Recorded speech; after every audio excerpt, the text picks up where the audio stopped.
Hey guys, welcome back to another video where today we are going to be talking about my favorite car and why these days people literally hate it. So if you guys are wondering, my favorite car is the Chevrolet Camaro. It's a 2017 version obviously, and recently people started hating on it. That's because well, in 2016 the 2017, when the ZL1 came out, it had a 6.2 liter supercharged LT4 V8. So yeah, I had a V8, 6.2 liter supercharged V8, and it gave you 650 horsepower and 650 pound-feet of torque. And that was insane. That was more than the Shelby GT350R at that time. That was like 125 more horsepower than that. And it was also beating its Challenger, no, the Dodge Challenger at the time, specs wise. And well, that was the main reason I really love the car, the specs, the acceleration, the horsepower numbers, and it just looked really, really nice. But that was my personal opinion. And I love the car so much. Like, okay, people overall loved the car. It had good specs. Had good specs. It looked really sweet, and it had a refreshed design. And interior was really comfortable. Ride was really great. Specs was amazing. Everything about the car was great. And Motor Trend even themselves, they even said that it's a lot of fun to drive. And that made everybody's hopes very, very high for the 2019 refresh for the Camaro. But then I came home from school one day and went into the news feed on my phone for cars and stuff, and I saw the new Camaro. I was like, "There's nothing new about this except the rear end, obviously." So I was like, "Hey, at least maybe they have a new motor. Maybe it's more powerful. Maybe it's better, has just 60 times, stuff like that."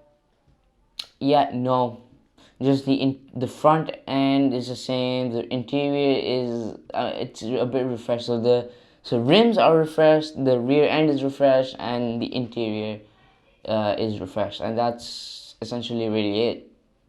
That's legit it. It has same 650 horsepower, and well, I mean 650 horsepower is a lot.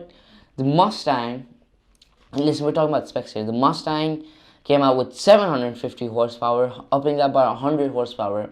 And the Dodge Demon came out with 800 horsepower. Yeah, that's crazy, right? And then there's obviously the specced out, like completely specced out version, obviously. The Challenger's Demon with 800 or 900 horsepower. That's insane. Then we have the RTR Mustang, again 700 to 800 horsepower. And then we have you have two sort of Camaros. The Exorcist, which has 1,000 whopping horsepower, but that's really it. No, just a motor upgrade, and that's essentially it.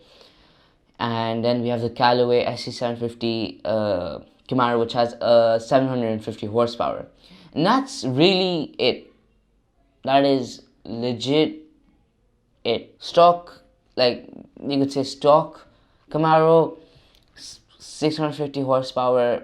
Not a lot of people are gonna buy. Most people are gonna go for either the Corvette, which is just a lot better than the Camaro in every single way possible, except price, obviously. If the people don't go for that, then they most probably go for the Mustangs or the Chargers or the Challengers, and that really makes no point for the Camaro, which sort of hurts me to say, but yeah, except for Bumblebee, obviously. Yeah, that's really the point of the Camaro. And the 2002, the 2002 Mustang, I think the 5th or 6th gen, uh, people hate it. They're like, it looks so bad. It's not good performance. I mean, Camaros they had a really good reputation of like, look, Mustangs are always crashing. Camaros are not crashing all that much. Camaros don't crash. The 2017 model has more horsepower. It looks better and everything. But this year, Chevrolet just ruined. They ruined it. But Chevrolet, if you're watching this, which would be quite creepy. But anyways, if you guys are watching, please Please refresh the Camaro, give it more power, make it completely refresh the design, do something. But until then, I am on Team Mustang. Effing chat. Okay, thanks for watching this very short rant about my favorite car. Please stay safe, stay inside your homes, and goodbye.